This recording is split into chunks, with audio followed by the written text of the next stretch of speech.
going. I call to order the meeting of Common Council for May 28th, 2024. Clerk? Yes, thank you, Your Honor. We have 8 members present in the chambers and 8 members in Civic Clerk. All right, so we have a quorum, so we will proceed. Now please rise for the Pledge of Allegiance. I pledge allegiance to the flag of the United States of America and to the republic for which it stands, one nation, under God, indivisible, with liberty and justice for all.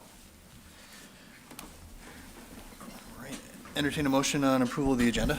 Motion to approve. Motion to approve made by Alder Prophet, seconded by Alder DeLee. Any changes there? Seeing none, all in favor say aye. Aye. Opposed, nay. The ayes have it. The agenda is approved. Just one agenda item this afternoon.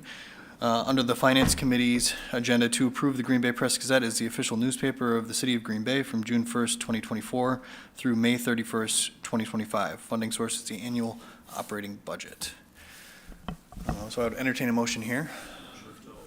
Motion to approve made by Alder DeLee, seconded by Alder Prophet. Discussion here. All right, Alder Presley makes a motion to open the floor, seconded by Alder Eck. All in favor will say aye. Aye. Opposed, nay. The ayes have it. The floor is open. If any of our guests would like to speak to us, just approach the podium, state your name and address, and you got 3 minutes.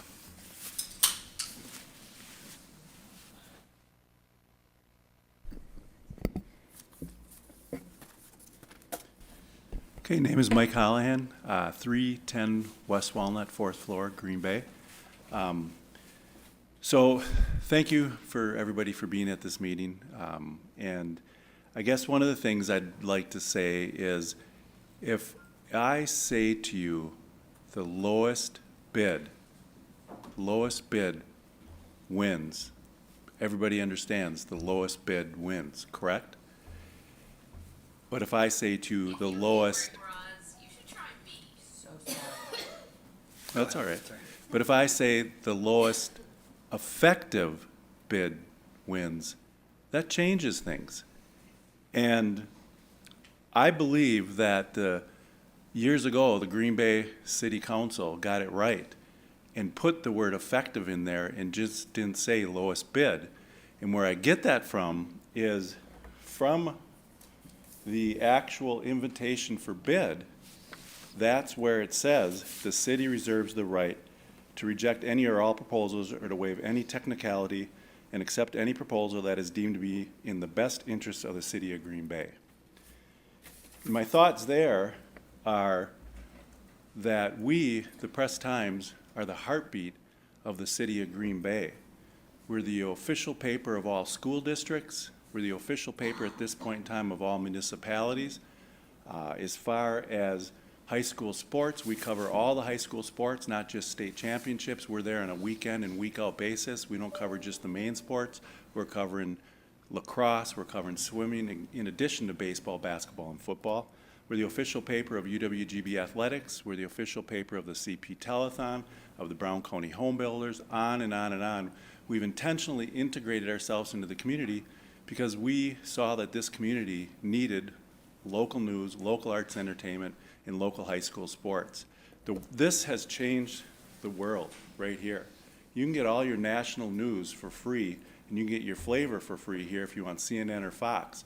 What we're doing is 100% local news, local arts and entertainment, and local sports, and we don't give our opinion left or right. We report the news. That's what we do. We're also locally owned. I'm a part owner of the paper. The majority owner is Pat Wood, Frank Wood, his father, who owned the News Chronicle. But every dollar that's spent here stays here because we're based right in Green Bay, locally owned. Our monies don't go to New York or Japan. So my hopes are today that the city of Green Bay votes the Press Times the lowest effective bid because of everything that we do in the community and who we are and what we're about. Again, we have stewardships. We're a stewardship to the homelessness in Green Bay. 2 years ago, the paper won first place for a series we did on homelessness in Green Bay. Last year, we just won Best Arts and Entertainment section in the state of Green Bay, talking about what's going on in arts and entertainment in Green Bay. We ask that you vote for the Press Times as the official paper. And if you don't, I think you all got an email today. Another thought would be to do a rebid for both the Press Gazette and the Press Times because of the information that is in the invitation for bid, saying that the city can vote what they feel is in the best interest. Any questions? All right, thank you, sir. Any questions from council? All right. Okay, appreciate thank the you. testimony. Anyone else like to speak? Seeing none. Motion to close the floor made by Alder Johnson. Seconded by Alder Eck. All in favor, say aye. Opposed, nay. The ayes have it. The floor is closed. We have a motion and a second. Any questions or commentary from council?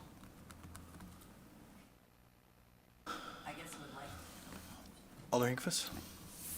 Can we get a comment from Joanne on, based on the information that was in the bid? And does that change any of the information that she put out today? Sure. Attorney Bunger?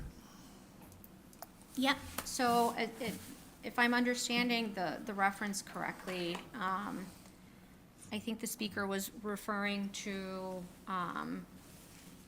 the same notation that I highlighted in my email to you all this morning about that the city does retain its right to take action that's in the best interest of the city, that is relating to the limited discretion council has with respect to what is considered a responsive and/or effective bid, meaning whether, in this case, all of the elements for the RFB were met, or if there was any indication of falsity or misrepresentation. Council and/or the city has some discretion in rejecting a bid from consideration altogether. But once a bid responds, or a proffered bid responds to the requests and all the elements, it's responsive, and then is just determined, selection is just made based on price. So any of the other criteria or factors that were mentioned as to, local ownership or, effective coverage for local news, none of those considerations are taken into account, because the statute provides that you can't. The statute clearly provides that the only criteria that's on the floor and applicable in this situation is the price. And this contract needs to be signed by, like, June 1st, correct? Correct, yes. All right. Just want to make sure. Yeah. Any other questions? From either Alder Hinkfus or anyone else? Alder Johnson? Thank you, Mayor. Attorney Bunger, could you comment on, the point that was made about sort of the multiplier, right? The assumption based on past performance and how it was applied to the bidding process and the request to perhaps go through a rebidding to eliminate that level of discretion. Could you comment on that? Sure. As to the actual process itself that was utilized, I would defer that to our finance director, as to the formulation, and how the specs were put together for the actual bid itself. As to whether there is sufficient basis to rebid, I'm not seeing any offhand. Typically, they would be in a situation where there is some sort of error or something that would require the city to rebid the entire contract in order to put everybody on equal footing. We can certainly look into that further. My concern with that will be, and we would look into whether there are facts that warrant it.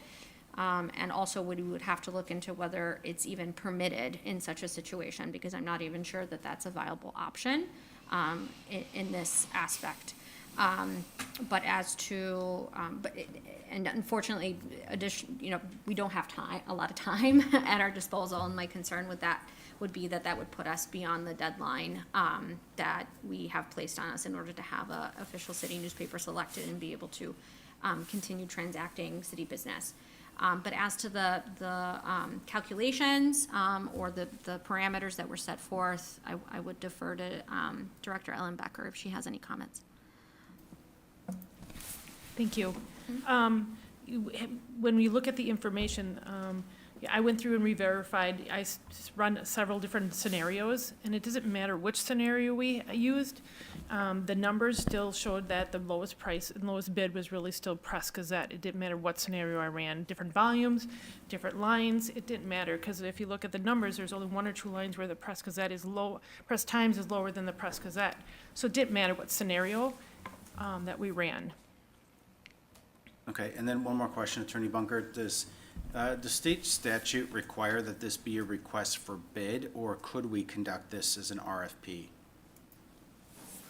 Not necessarily for this year, right, but I'm thinking Right. forward. My understanding is that it's supposed to be a request for bid, which then delineates that it's really a price-to-price comparison without reviewing or taking into consideration any other factors.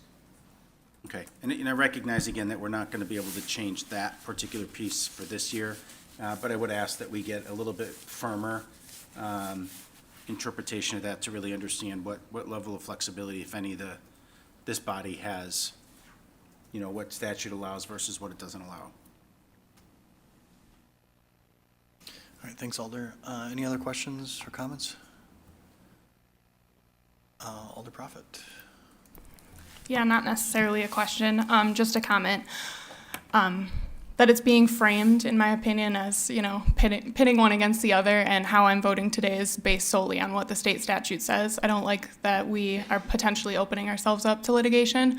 I would say in future years, I would like to entertain that the bid itself, there was those 2 sentences that I do think can be misconstrued, 2 papers that are applying for this bid. So I would like to see kind of some of the legal language that was said to us included in that proposal, so that we don't find ourselves in this situation again.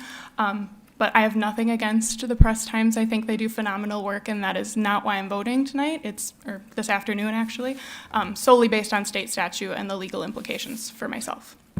Thanks, Alder. Anything else? All right, all in favor will say aye. Aye. Opposed, nay? The ayes have it. Nay. Who's voting verbally online? I am. Morgan.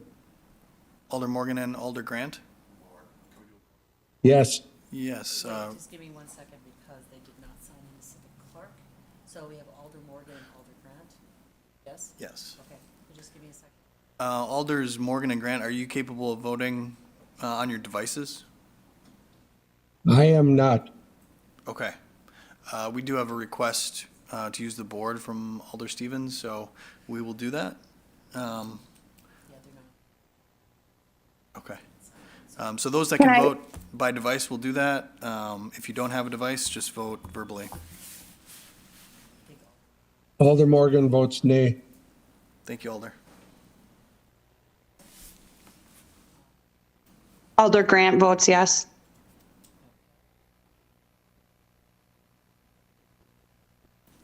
All righty, and just give me 1 second. Sure.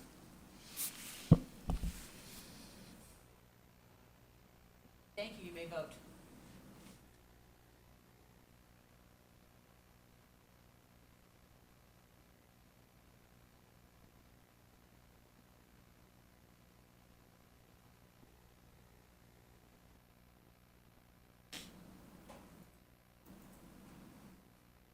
Alder Eck and Alders Eckley and Hutchison.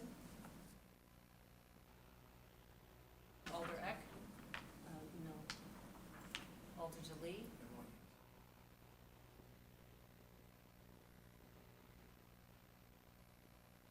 Yeah, okay.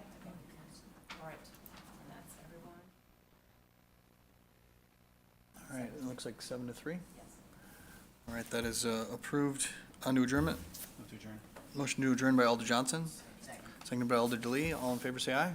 Aye. Opposed, nay. The ayes have it. We're adjourned. Aye. Thanks.